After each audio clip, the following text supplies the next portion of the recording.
अस्सलाम वालेकुम। Welcome to my channel खौफनाक and fiction novels by Nadia. I hope कि आप खुश होंगे और खैरियत से होंगे। कहानी शुरू करने से पहले आपसे गुजारिश है कि मेरे चैनल को सब्सक्राइब करें और लाइक करें। आइए कहानी का अगला हिस्सा सुनते हैं। चंद सानिये वो वहाँ दम साधे खड़े रहे। इसके बाद नासिर ने साजिद को अपने अकब में आने को कहा और फिर दोनों दीवार से चुपके चुपके इबादतगाह के मरकजी दरवाजे की तरफ बढ़ने लगे। इबादतगाह का दरवाज़ा शिकस्ता और टूटा हुआ था। नासिर को हैरत थी कि उन्होंने अपनी इस इबादतगाह की नए सिरे से मरम्मत तो एक तरफ, थोड़ी सी ठोका ठाकी भी न की थी। आखिर वजह क्या थी? क्या जाफर मूस के बुत में इसकी बदरू हिलूल होने तक इसे दानिस्ता ऐसा ही रहने दिया गया था? एक ही वजह इनके जहन में आई थी।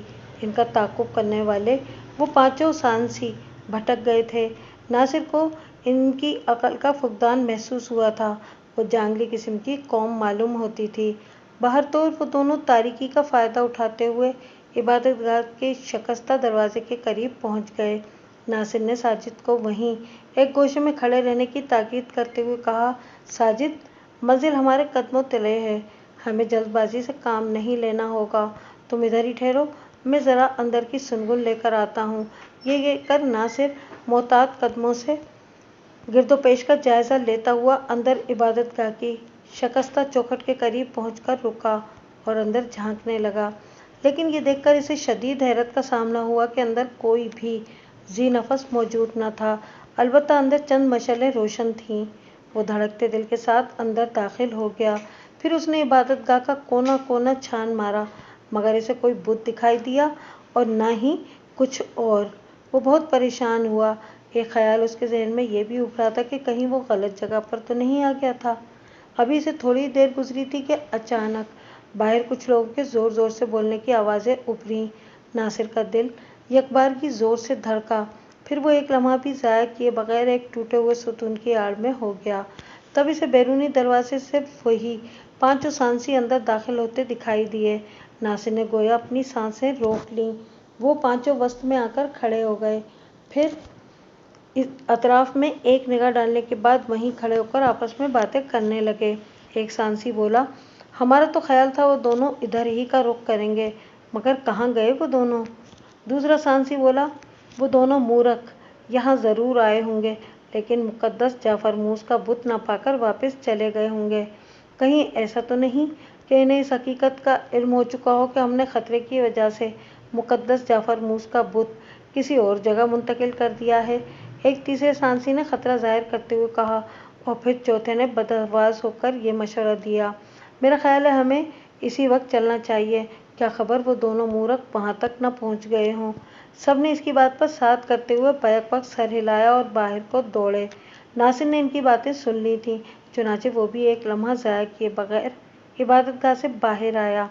पांचों सांसियों के तेज तेज कदमों से तारीकी में बढ़ते हुए हौले उसे साफ नजर आ रहे थे। फरते जोश से नासिर की रगों में खून की गर्दिश तेज हो गई। उसने साजिद को साथ लिया और फिर वो दोनों इनके ताक़ुब में चल पड़े। खासी दूर निकल आने के बाद छोटे बड़े टीलों का सिलसिला शुरू हो गया। ऐसे एक निस्बतन बुलंद टीले के एक तारीख गार के सामने वो पांचों सांसी खड़े हो गए। नासिर और साजिद भी एक छोटे टीले की ढलवानी आड़ लेकर इनकी तरफ देखने लगे। उन्होंने देखा कि गार के अंदर रोशनी हो रही थी और अंदर से मज़ीद 3 अदद नेज़ा बर्दाश्त सांसी बाहर निकले। वो पांचों नौवारिद सांसी इनसे कुछ बातें करने लगे, फिर मुतमईन होकर वो वापस पलट गए। इनके जाते ही गार के अंदर से बरामद होने वाले वो तीनों सांसी भी अंदर चले गए। जब वो पांचों सांसी बहुत दूर तारीकी में गायब हो गए तो नासिर ने कुल्हाड़ी साजिद को थमाते हुए जोश से लरजती आवाज़ में कहा, साजिद, अब इस बदरू से छुटकारा पाने का वक्त आ गया है, आओ मेरे साथ। साजिद ने कुल्हाड़ी अपने एक हाथ में थाम ली। फिर दोनों धीरे धीरे कदमों से चलते हुए गार के दहाने पर पहुंचे और ज़रा सी देर बाद ही वो अंदर दाखिल हो गए। ये बहुत तंग सा गार था और मखरूती छत वाला कमरा था, जिसके वसत में नासिर को मशलों की रोशनी में एक 6 फीट लंबा और 4 फीट चौड़ा स्याह और भयानक सूरत वाला बुत इस्तादा नजर आया। उसके गिर्द वही तीनों सांसी भी चौकस खड़े थे। नासिर ने हाथ में करोली पकड़ ली थी। अचानक एक सांसी की नज़र इन दोनों पर पड़ी और वो जोर से चिल्लाया। नासिर ने साजिद को होशियार होने का कहा और फिर जैसे ही एक नेज़ा बरदार सांसी इसकी तरफ बढ़ा, नासिर ने झपट कर उसके हाथ से नेज़ा छीन लिया और फुर्ती के साथ उसके पेट में घोंप दिया। वो करीहा चीख के साथ गिर पड़ा। नासिर ने दोबारा नेज़ा खींचा।